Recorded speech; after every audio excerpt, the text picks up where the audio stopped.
Great farmers, great nation. No farmers, no food. No food, no nation. Hi guys, welcome to Farmers Movement on your favorite channel, So TV. Today, we are going to talk on another interesting topic. As usual, I'm not always here alone. Today, I am with a big fish when it comes to agriculture. She's going to tell us the do's and don'ts in agriculture. And our topic today is on aquaculture, that is on fish farming. So she's going to share her experiences with us. She's going to tell us how to go about fish farming. I know her already, but for the sake of our audience today, Ma, introduce yourself. Okay. Thank you very much. And my name is Ujo Folashade Sabaina. I happen to be an extension officer Wow. the Lagos State Ministry of Agri and Lagos State Agri Development Authority Wow. here in Lagos. Wow. It's good to have you here, Ma. Thank you very much. How have you been? How is everything? Thank God. Business, We are moving Ministry on. of Agri, Ibetuleki. Great. Thank you Yeah, very you're much for welcome. coming. Thank you for being around and for your time. It's my pleasure. Thank you, Ma. So, talking on agricultural extension, can you tell us what agricultural extension entails? Sure. I think agricultural extension has to do with the link between government and the farmers or the general public, especially those that are interested or that are already in agricultural enterprises. It entails all agricultural enterprises.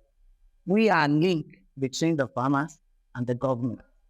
We disseminate new innovations Wow. that can help the farmers to improve in their production. And we also help the farmers to provide solutions to their problems. Wherever they might feel that they are lacking somewhere, the moment we are hit, we definitely go ahead and provide solutions. We go extra mile to make sure that all farmers are productive and are making great business and profits in whatever agricultural value chain they choose to do in Nigeria.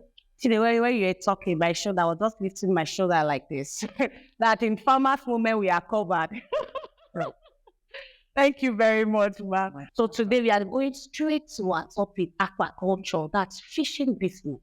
And So I want to ask, what are the major threats in aquaculture when it comes to the... anyway, before you talk about the threat, I would have loved you to first of all talk about how are people faring or how are they really interested in doing aquaculture in Lagos? We are coming to that because you know that in every business, like, you know, why I'm starting with the threat.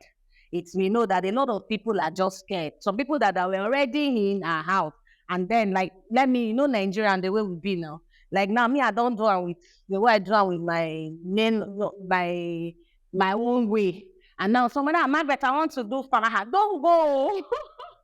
I did it, it did not work. So we now have to like, okay, in Farmers Movement, we'll tell you the do's and the don'ts. We'll start first with the like how to go about what's the threat, what you should avoid. Then we'll now go to okay, the benefit and all that things. That's why we're starting with the threat first. Thank you very much for your question. Actually, the problem we notice that people encounter in aquaculture business, especially in Nigeria, is the issue of getting information from the wrong source. Exactly. We notice that many people that try to establish fish farming, they Google information.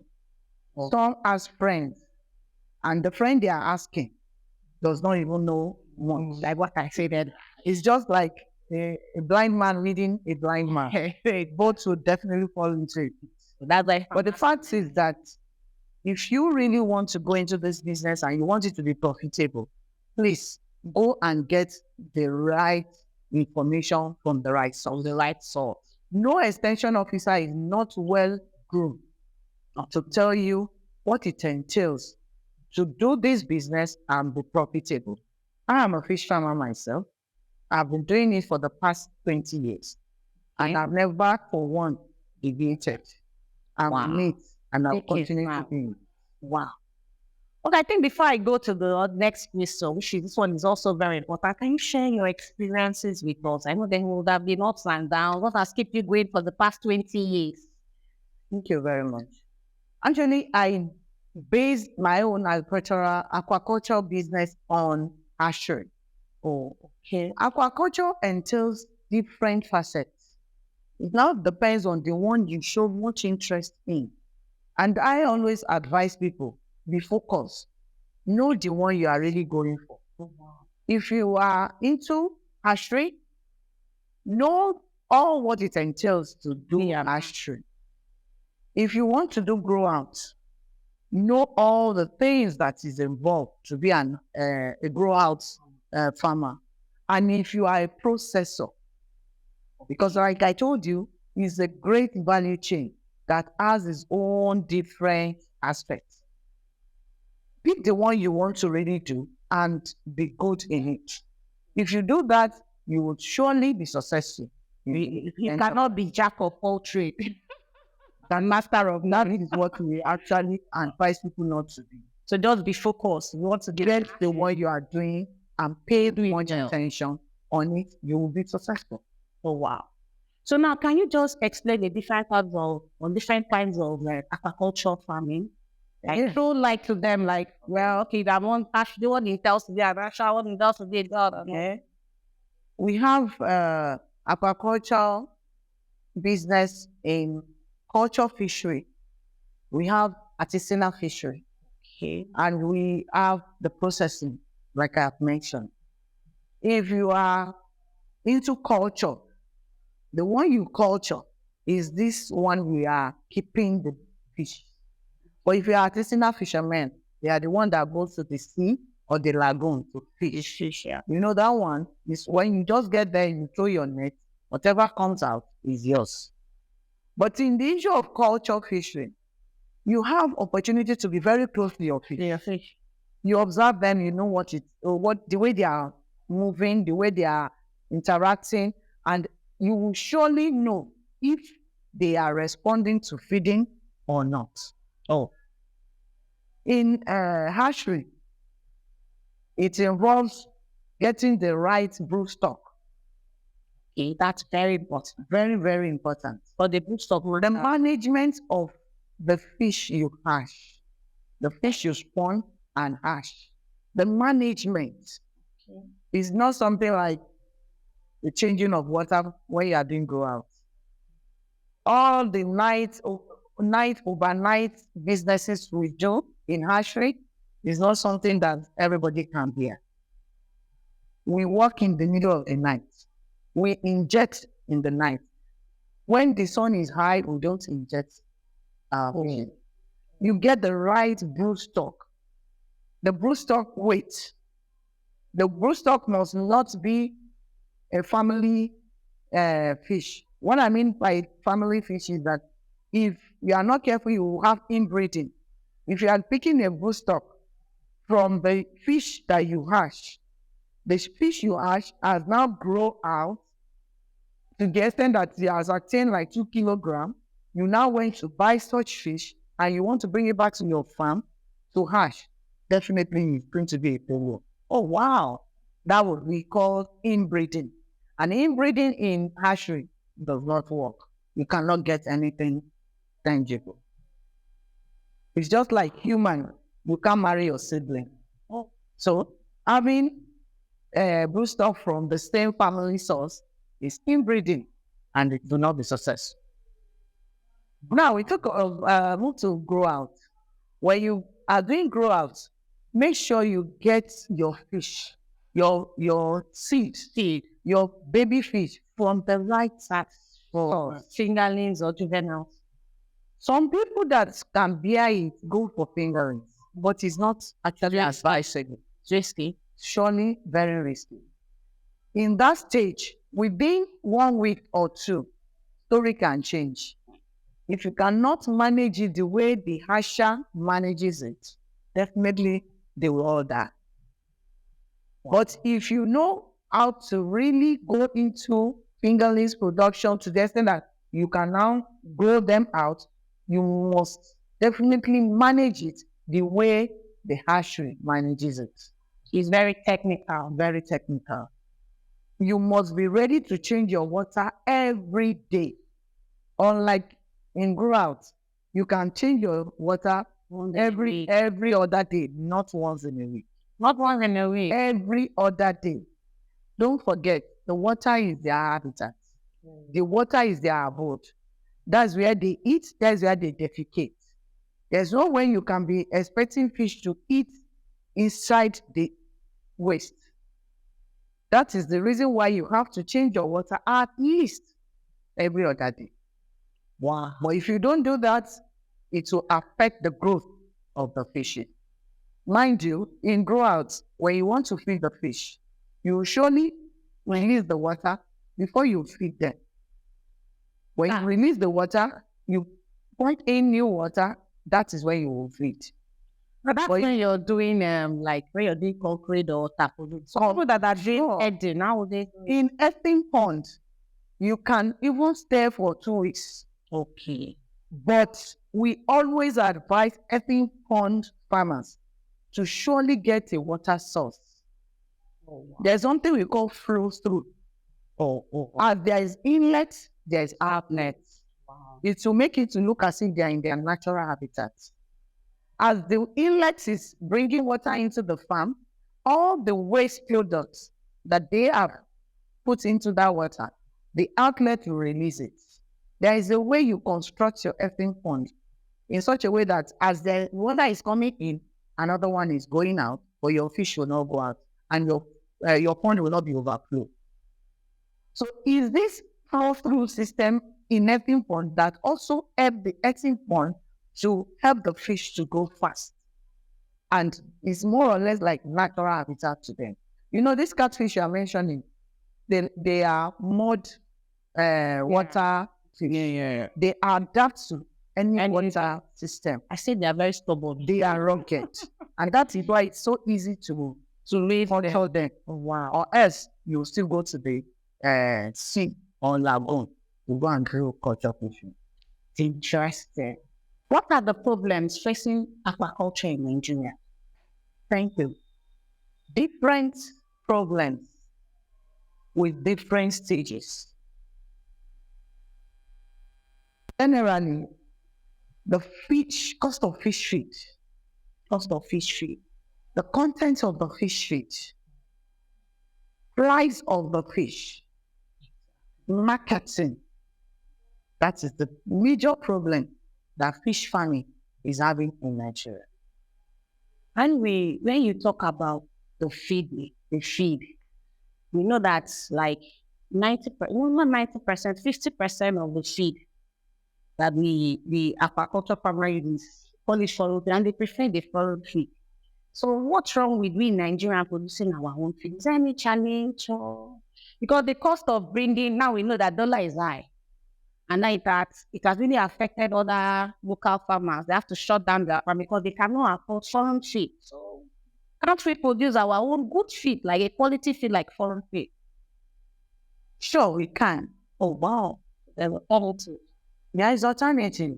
It's only that you know all that we like cutting costs. And we have many farmers that are passive farmers. They are not active farmers. I hope you understand what I mean by passive and active. Yeah. The passive farmers are those that are shadows. They make noise that they are fish farmers. But what is going on in that farm, they don't really know. But they keep telling friends, I have a fish farm. And the active farmers are those that are present. Mind you, fish farming is a business. Yes, it is. It's a real business. It is. It's not a part-time business. Full-time. It's a full-time business. If you do it as a full-time business, you go far because you'll be there where you feed your fish, where they change the water, when they weigh, sorting, grading, as well as harvesting and sales of your fish. Or if all those levels, all the stages, you are not actually present. You're not involved. You are not actively involved. Whatever they tell you is what you will read from the record. And that's all. But what we are now saying is that if you want to feed your fish and compound your feed locally, you can do it. The imported feed is done by someone human like us. Exactly. All the machine that they are used to pelletize the feed, we have it in Nigeria. But the problem we notice is, are they compounding the accurate percentage of the fish feed content? So that's where the challenge is. That is the challenge. We are talking about the protein content in the feed. If the protein content in your feed is not as accurate as expected, you cannot get the right results at the right time. Mind you, the fishes in the wild, in the sea or in the ocean, or in lagoon, so to say, they are fed with fellow fish. Yeah. So there is one Yoruba adage that says, "Eja leja je sanra." Fish feed on fish to grow. Okay. So now you are compounding artificial feed for them because you culture them. You didn't allow them to have access to the school of fish where they can speak naturally. Definitely, you have to provide the accurate content or percentage of fish meal in your feed. So if you compound your feed and then you carry out the necessary analysis and know the percentage content of your feed meal, the fish meal in your compounded feed, undoubtedly you will have what is right. The fish meal is what we are talking about. All other parameters, the vitamins, the carbohydrates, is to give them weight. But what helps them to grow is the fish meal. That's So protein. the protein content, the main protein content you get is from fish, the fries, the crayfish waste. Those are the things that you must get to compound your fish meal and fish feed. These are something we can see now. We can get it. We can get it not like everywhere. Of course, but to get the right content, there is analysis you're supposed to carry out. I know tilapia has a high protein. Yes, retentive protein content in tilapia. Is high. You can get the fries of tilapia. You can get, they call those ones yo-yo. You can get from crayfish.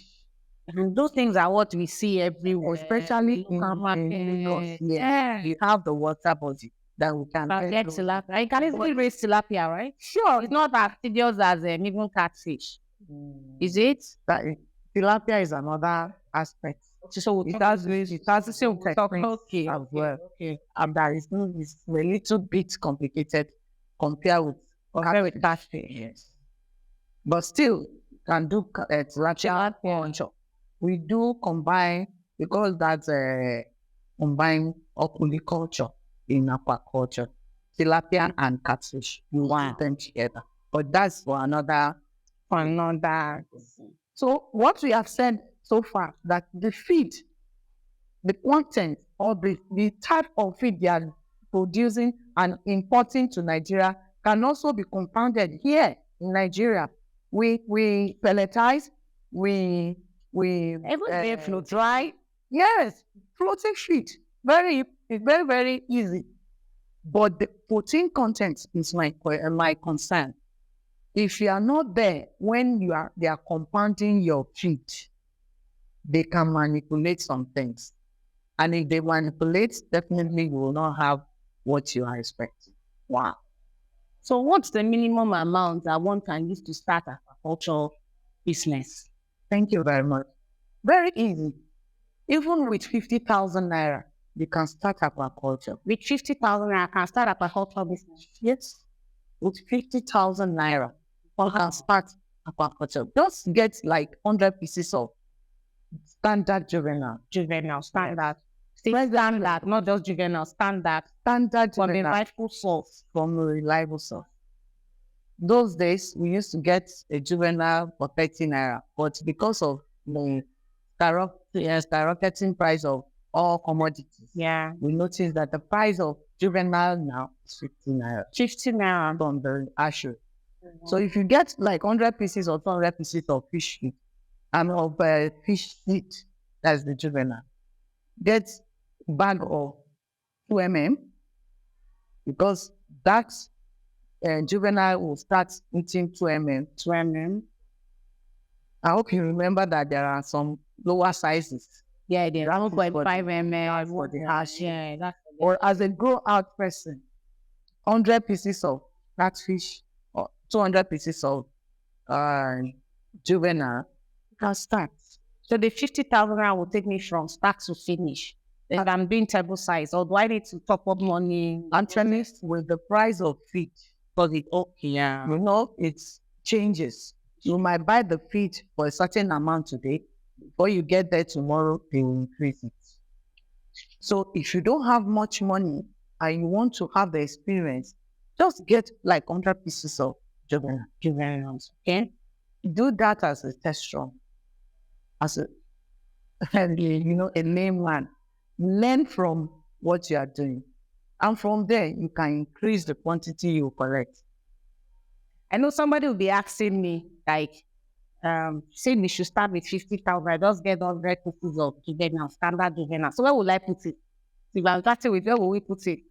If you want to do ethane pond, 100 pieces will be like it's a child feed. So it will not be advisable to start 100 pieces of juvenile in an ethane pond. Okay.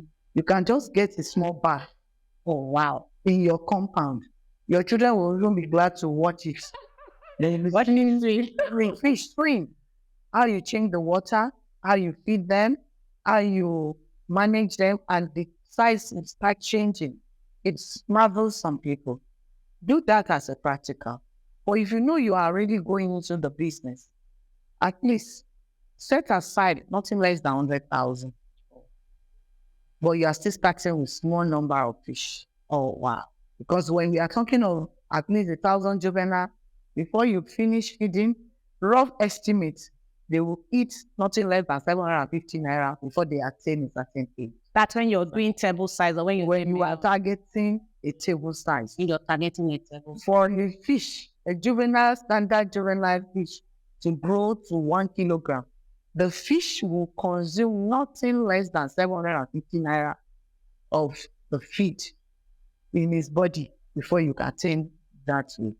Wow. It wasn't like that before anyway. Yeah. But as time goes on, the price of feed, that's petrol, and every other thing. That's why we had to put it in that price of 750 naira per fish to kilogram at a particular period. Wow. So funny that Aquaculture can be done at any time in Nigeria. if it's rainy season, it's welcome. If it's dry season, it's welcome. This is a culture issue we are talking about. What you should just pay attention to is the water content, the level of water in your pond at a particular weather condition. When the weather is very hot and the water, if your water is shallow, definitely the heat will penetrate the water and start making the water to increase in temperature, and it will be unconducive for the fishes. So, but if you choose to increase the level of the water, you will notice that your fish will run down to go and hide where the water is cooler. Yeah. And we always advise people, if you are doing culture fishery in a water tank, or let's say in a concrete pond, you must allow inflow of water, though you have to reduce it In a shower. like a shower or a little kind of dropping. And if you notice that your fishes run close to that water source, note that the water temperature is too high for them. Oh, wow. And in that situation, we advise people to have a little shade in one side of the pond. You can cover part of the pond because they also need sun ray. Oh, They need sunlight. I hope you understand. yeah, I do. Because the phytoplankton in the pond for photosynthesis to take place, especially in a pink pond, you cannot cover everything completely. If it's in a concrete pond or tarpaulin pond, you cover particular space where they can hide if the water temperature is too high for them to be. Wow. It was really an interesting moment. So one last question before we go. What do you have to tell the youth out there? Thank you very much. We are advising the youth to at least do something in agriculture. Because with the way the world is going, Exactly. the whole world is observing food shortages. But our own as a contribution to food production can help to tackle that aspect of challenge in the whole world. So in Nigeria, I will advise our youth, especially the young school leavers, let them try something. Aquaculture is very easy And interesting. and very interesting. It's not tedious like who use angling or cutlass. And use your own there, the sunny. You can use umbrella. You can do it as like a phone. Like phone. You can crush with it. You can do it. You change your water where every other day, as in not every day, but every other day. Twice. Then you feed them 2 times in a day. Most importantly, just observe the time you feed them. If you observe the time you feed them, you will meet your fish waiting for you to come and feed them. You don't need to stretch yourself. You don't waste your food because the moment they see your shade coming close to the pond, Just one. they will run and start waiting for their owner to feed them. When you pay attention to the time of feeding, you will notice that all your fishes will eat at the right time and your feed will not waste. Wow. Thank you very much, man. Time will not permit us. You know, we have a lot. When it comes to aquaculture, we have different kinds of aquaculture. We have different, a lot and a lot and a lot. Thank you very much, Mark, for your time. We're looking forward to host you again. No problem. And we are just Thank you for that high opener. You really throw light to us. Really, like what I usually say at times, I'm like, mommy, what were you waiting for? Or what are you waiting for? But I know it's not too late. So, dear listeners out there, I know it was a great time here, and I know it was also a great time with you that you've been able to know more about aquaculture, that aquaculture is a business, an interesting business indeed. So I'm looking forward to having you next week, same station, same time with another interesting topic. Don't forget to follow us on our social media handle, Soul TV.